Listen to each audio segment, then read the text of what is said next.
Meet Gunther Trageser, a man who really knows and appreciates a good beer. He's a brewmaster right here in Edmonton and is here to share some of his best kept trade secrets. It's that job you wish you had. Now, I picture a brewmaster standing over a huge vat with a great big paddle. I mean, what do you do? I actually do.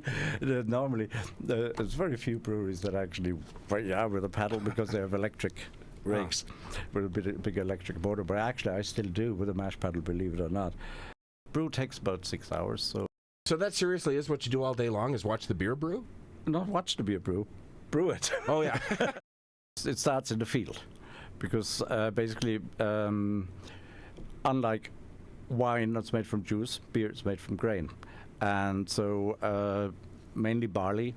The first process that happens is malting, where the grain is actually soaked in water, allowed to sprout, and immediately kiln dried again. What that does is changes proteins in the grain, softens them, makes them a little bit less complex, and it activates some enzymes. And those enzymes are necessary to change the starch into sugar in the brewing process. Because the only way we get alcohol is by yeast eating sugar. So we have to convert the starch that's actually native in the grain into sugar.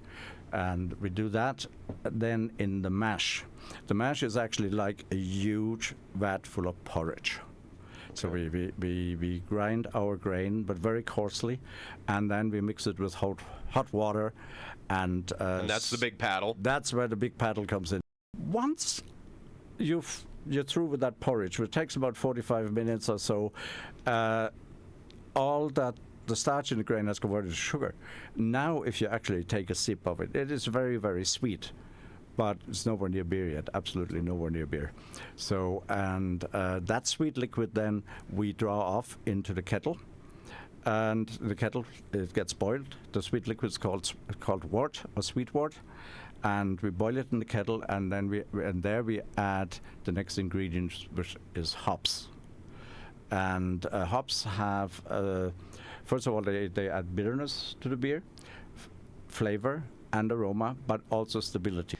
How many different beers does Brewsters have on the menu? We have 16 taps, so we have 16 beers on tap at any one time, and of those, I think 10 are standard, and then the others they change.